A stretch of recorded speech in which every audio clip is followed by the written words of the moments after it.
Okay, everybody, this is Miss Lynn. I'm coming to you with simple commentary.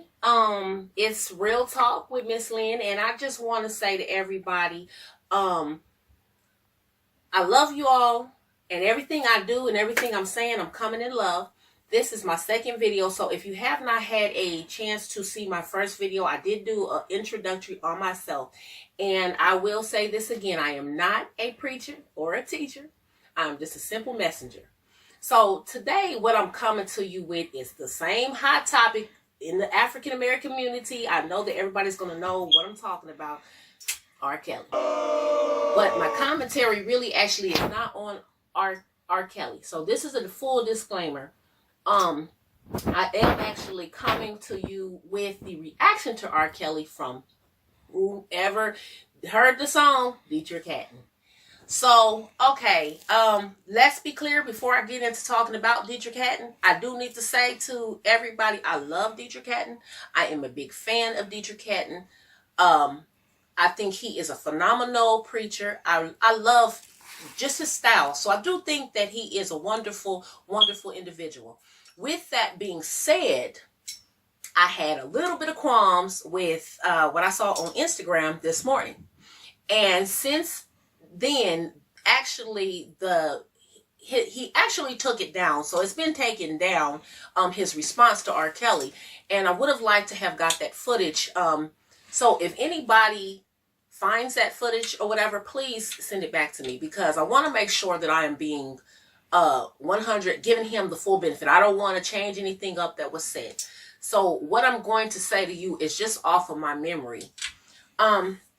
So we all know that R. Kelly has been in the hot seat for years. Okay, there's no big deal. There's no big anything when it comes to that. I'm not even surprised. I'm not, all of this about him having this where he's had women young women, young girls hostage and all that stuff. I mean, that's been said for some years right now. That's not even new news to me. It's I guess a lot of people are just, jumping on top of it.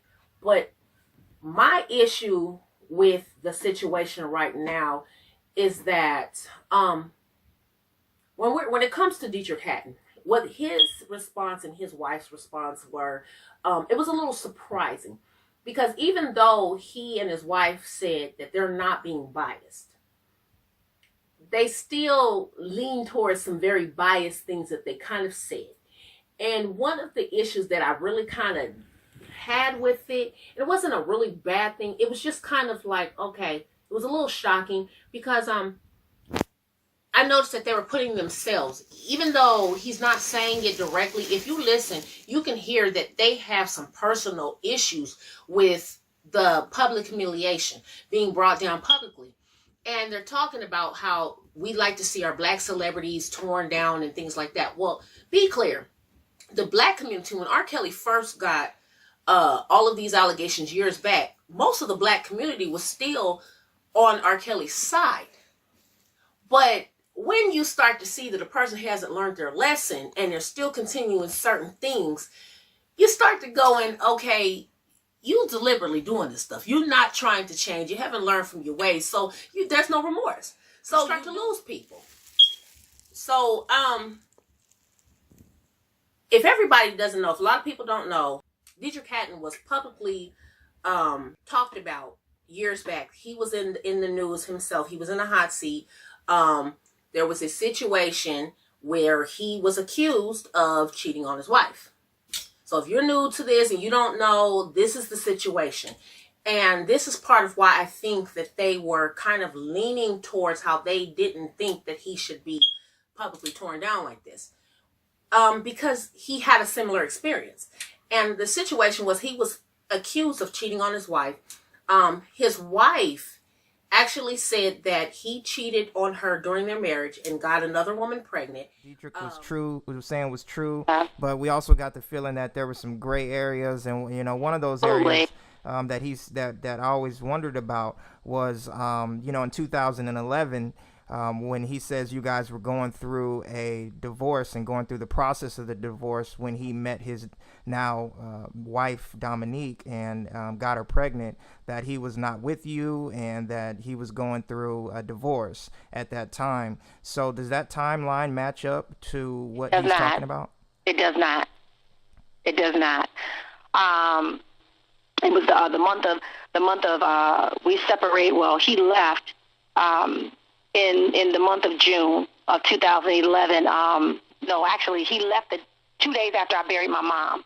Wow. Until that day, until that time, whatever issues or argument or beef that we had, like marriages do, or disagreements that we had been squashed after my mom died.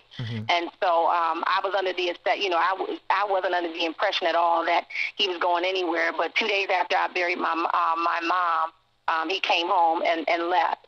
And then next thing I know, there's somebody pregnant. Now, that don't add up. I mean, you know what I'm saying? And you don't just sleep with a random stranger and get them pregnant. So, you know what I'm saying? Chris, come on now. That lets you know that he was talking to her person. And I'm married to you for 15 years, and I don't know who she is. So, obviously, there was something going on. And anybody that's been married, male or female, you know the game. You know that good and possible that if there's somebody in your spouse's life that ends up pregnant, whether it's the male or the female or whatever, and you don't know this other person, that obviously there was a relationship going on while you were married. And so a lot of things didn't add up. And at that time, as a woman, we have intuition. And I was trying to figure out what would make a man leave all of this, leave his church, leave his wife. And I was saying to myself, in my intuition, I ain't going to say it was the Holy Ghost and it was God. It was a woman's intuition. I said, somebody's pregnant. And his argument back is that it wasn't during the marriage. They were separated. Well, y'all have to do your own thinking on that. I mean, what does separated really mean? So now we're dealing with all this public shame. And I'm pretty sure that his new wife also had to go through the same ridicule of being called a homewrecker.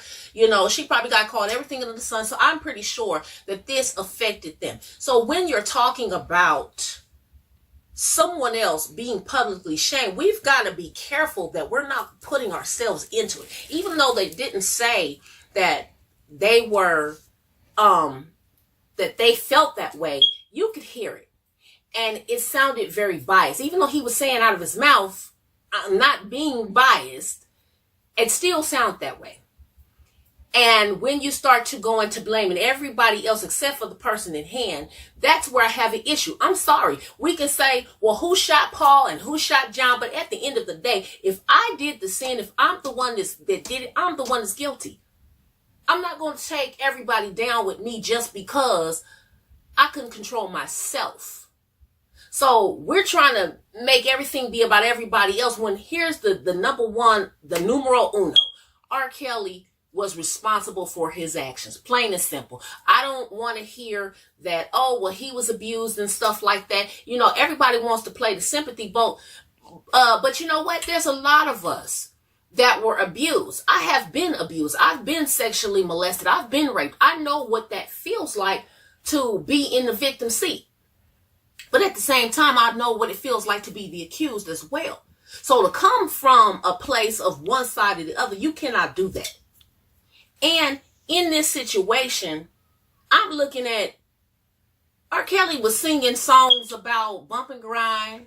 Age ain't nothing but a number. There's a lot of different songs that if you sit back, I'm in the closet. These songs did not exemplify anything good. He was always been talking about the type of person he is. He spoke this stuff into his music. But we sitting back talking about how good R. Kelly was. I can't believe this. I don't believe none of that stuff. Let me tell you something. He got no sympathy from me. And I'm sorry, Dietrich. I love the Lord. I follow Jesus Christ. But the Bible says we are supposed to love what God loves and hate what he hates. I don't hate R. Kelly, but I hate the sin that he committed. That's just 1,000. For the simple fact of Dietrich and R. Kelly are two different kind of people. Dietrich, he went to the Lord, the main source, and he asked to be forgiven. And see, I could get with that. that made me realize, okay, this is the person. So I can be forgiven of my sin. Here's somebody that did something like this and went publicly through it. And he rectified it. That's the way to handle it. That's the way it's supposed to be. Have you done anything that you regret? Have you done anything wrong? Lots of things wrong when it comes to women that I apologize. But I apologize in those relationships. At the time I was in the relationships. Have you broken any laws when it comes to women? Absolutely not. So therefore, you trying to put R. Kelly and something like this on the same boat. We got to be real. R. Kelly sat right there when Gail asked him, the reporter Gail, when she asked him, are you guilty of any of this? What'd he say? Absolutely not. I'm just saying, absolutely not. I know that might sound a little bit, but come on now. He wouldn't even admit to one thing. He couldn't even say, well, back in the day, I did sleep with Leah. I mean, just to sit up there, we got footage of you. They got all kind of eyewitnesses, footage. They got text messages. They got people that, are victims that are speaking out against him. I mean, come on, man. And then you're going to sit here and tell us that you have none of that? You didn't do nothing? At the end of the day, what are we talking about? You don't get my support. I'm sorry, and I'm not trying to be mean, but when it comes to that, I'm sorry. Let him be punished like he need to be punished. We all going to be punished. And then there was a part when they were talking about, people's sins coming out, and some of us wouldn't want some of our stuff to come out. Well, you can say that because yours did. There are things, yes, there's things that I've done that I don't want, but you know what? I went to Christ. I asked to be forgiven. I went to the person that this possibly happened with. And I talked to them and I asked them to forgive me. It may have not been for everybody to know what me and this person did or what happened between me and whoever or whatever happened. It may not be for the world, but because I repented, because I went to them and I did that. And because I publicly, I got up and I testify on Sunday. I might not specify exactly what it is, but I go to people and I say, you know what, if I've wronged anyone, if I've done anything wrong to anyone, I want you to forgive me. Because I don't always know what I'm doing, but I know that I need to be forgiven for those things. And I don't sit back and take and deny that I've done something. I take responsibility. That's part of being somebody that is going to stand up and say, right is right, wrong is wrong. I am going to be a man or I'm going to be a woman about this. And I'm going to do things right. Now, when we in the Christian realm, that's the way God wants us to do it. He wants us to come to him. We got Jesus. Speaking of which, that was another thing. Dietrich put Jesus with R. Kelly. And now, yes, we are basing our beliefs on someone that was publicly crucified. But we're talking about apples and oranges. We're talking about Jesus was ridiculed, hung, and crucified for doing good deeds. These people turned around, watched him produce miracle after miracle after miracle.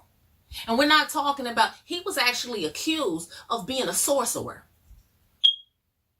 Witchcraft. Well, last I checked, witches are demonic and they don't do things to heal and to help. They do things to destroy. Every one of those witnesses sat up and watched him do miracles. And when they went to talk to Pilate and tell Pilate what they saw, Pilate sat there and said, well, I don't see no wrongdoing. What did he actually commit then? But he said, if that's what you guys want, they sat up and let a murderer like Barabbas go. And we sitting here looking like, okay, you got Jesus who has done nothing but loved, kind, treated everybody good, fed the hungry, clothed the naked, healed the blind man and healed the woman with the issue of blood. There's so many things and miracles, brought the dead back. There's so many things that people witness Jesus do. And you're talking about a week later, we all now turned against him. Now we talking about R. Kelly. somebody that has sat here and denied. Jesus accepted everything that was said about him. Even though these things weren't true, he didn't sit there and say, I didn't do none of that. He didn't deny any of it because it wasn't nothing to deny. It was good things. R. Kelly sat here and denied that he had done anything. So we got to look at the difference. The remorse is not there. And if you can't see that you're ignorant and you're stupid as because you want to be, all because that's the world we live in. Negativity sells. Exactly. Gossip is what sells. Rumors are what sells. Exactly. When we're talking about something like that, the way the world is, people would love to believe a lie anyway over the truth. And I'm sorry. When I say that he does not get my support, it's just I got to be 1,000 with it. He just does not get my support. He would have gotten my support had he stood up and just been a man and said, yes, I messed up. I didn't ask questions. Maybe he didn't know. But to continue to live and do the same things and this can constantly keep denying that he's done any wrong. Now, do I believe that some of these young ladies could be lying or some of the folks could be lying, adding a 50 to a 20? Yes. Anytime you have truth, you do have some lies. You're always going to have some deceit. A lot of us will take the truth and turn it around and add something to it. So by the time, you know how rumor is, by the time the rumor get back to you, it ain't even the same rumor no more. You're saying everybody in that documentary was not telling the truth about you? Everybody? If you really look at that documentary, which I'm sure you have, I have. Everybody said something bad about me. Nobody said nothing good. Mm-hmm. They was describing Lucifer. I'm not Lucifer. I'm a man. I make mistakes, but I'm not a devil. And by no means am I a monster. Everything they said in that documentary about you is not true. They are Do I lying. believe he's being lied on about all of it? Absolutely not. Absolutely not. I'm just saying. That's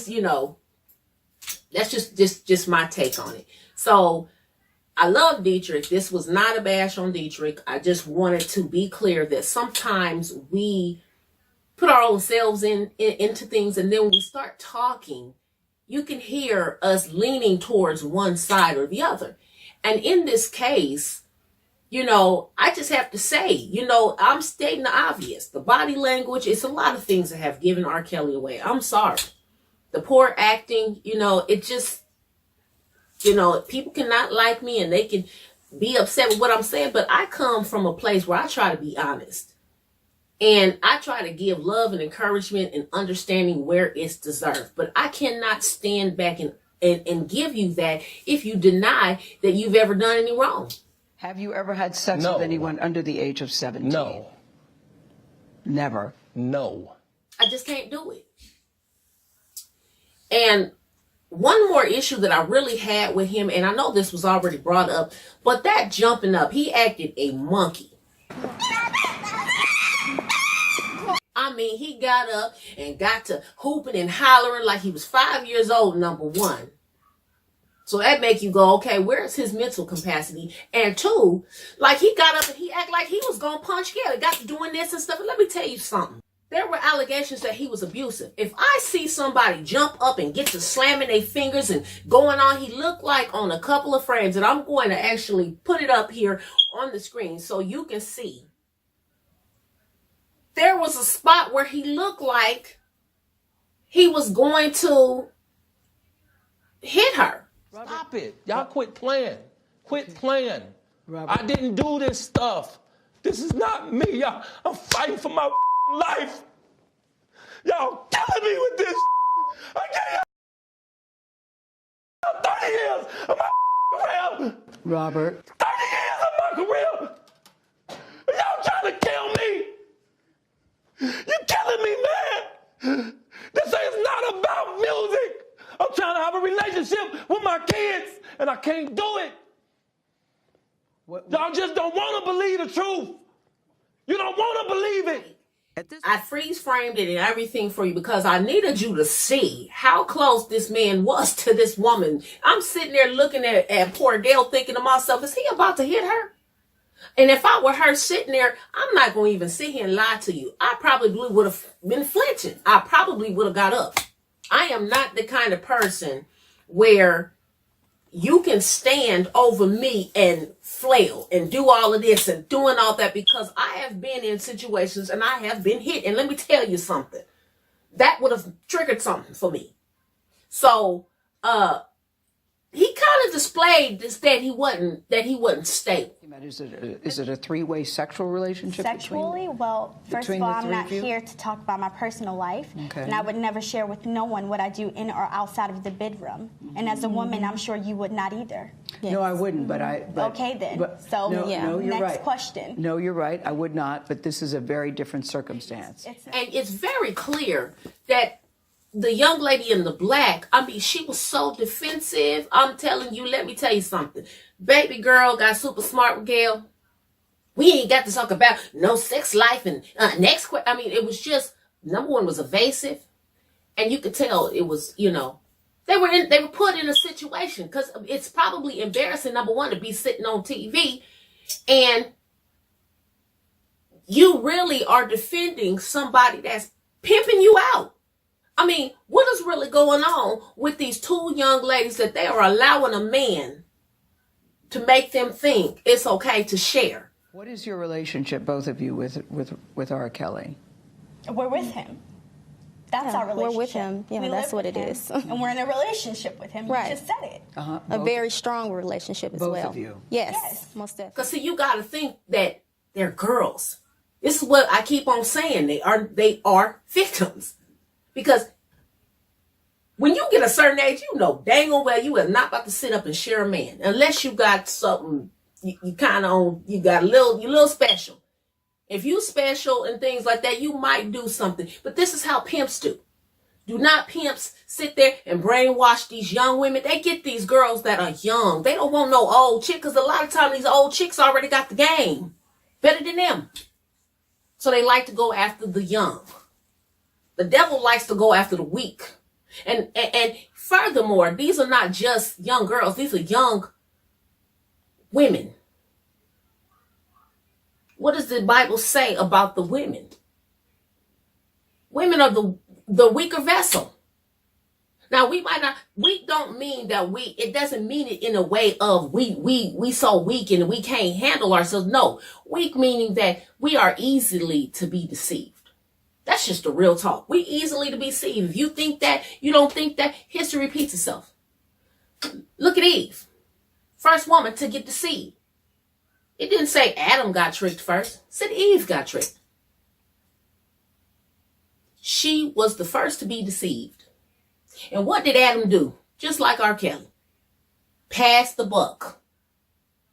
This is what the men do.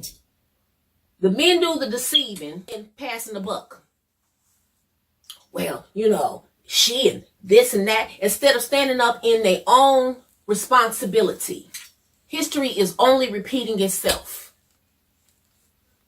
I'm telling you like this. These young ladies are trapped in the closet in their mind. Because you can't sit me next to another woman and then I'm sitting up here, yeah, we both in love with him. Is he really both in love with both of y'all? Because guess what? At the end of the day, when a man truly loves a woman, truly loves her, she is all he needs. So what is he telling them? Well, you ain't good enough for me to just have just you. I got to have you and her. You know, way. That's the young-minded. The victims. This is brainwashing very clearly. We can call it whatever we want to, but hey, all of us have had a point in our life that we have possibly gotten brainwashed on something. And let me tell you, I have a very similar situation. I have a daughter I have a 20-year-old daughter and a 25-year-old son. I have kids that age.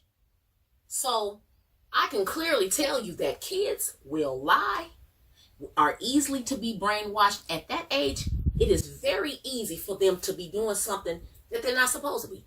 And so I can actually feel how it is. And when I was that age, I know that I made some terrible mistakes. I fell victim to certain things that I shouldn't have been falling victim to. If I can be manipulated now, and I'm in my 40s, if I can be manipulated now, what do you think that these young girls are in? They don't see that they're victims. But I need help. What kind of help? This is the kind of help I need. Yes, what kind of help? I need somebody to help me not have a big heart, because my heart is so big. People betray me, and I keep forgiving them. You sound like you're playing the victim here. You sound like R. Kelly. You do. When I listen to you, I'm it just does telling sound the like truth. you're playing the victim I'm just card. telling the truth. And the reason I'm emotional, Robert, and I apologize for that, No, is no, no, because this no. is the first time I was able to say speak. something. Yeah. I've said nothing. So let's be clear.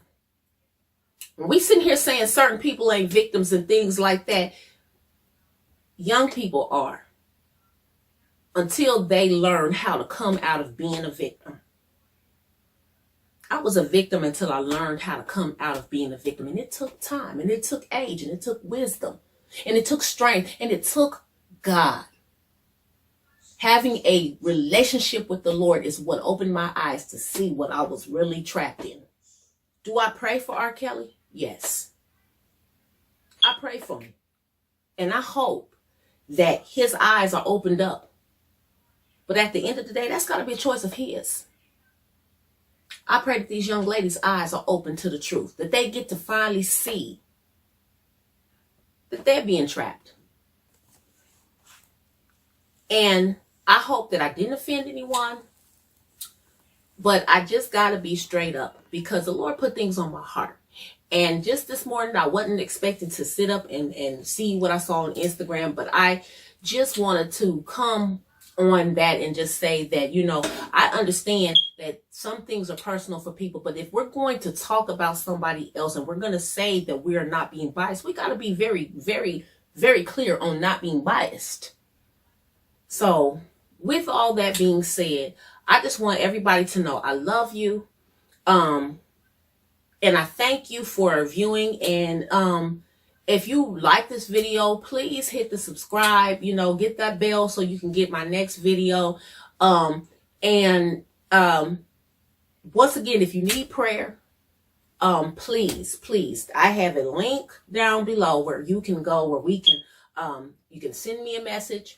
I also have my telephone number down there, so I will be able to answer calls, and there's a time frame that you can call me and I will answer and I will pray with you. We can talk, because I know that we all need each other. I need the prayer too. So pray for me that I start to get a little bit wiser, that I start to pay attention a little bit more, that I am coming from the heart and I am not coming from my own personal, the way I feel. Even though I'm going to add some of my own ideas into it, because I do know certain things, I want to be all the way unbiased. I want to give people a chance. I truly love the Lord. I love this Christian walk that I have built up with God. And I love the fact that He has opened my eyes to so many things. And I want the same for everyone. That God opens our eyes and He lets us see the truth. People, we got to be aware of everything around us. So with that being said, I want to tell everybody I love them. And I want everyone to have a good day. And don't forget to like, subscribe, and leave a comment. Amen. Be like Jesus. Be like Jesus. I wanna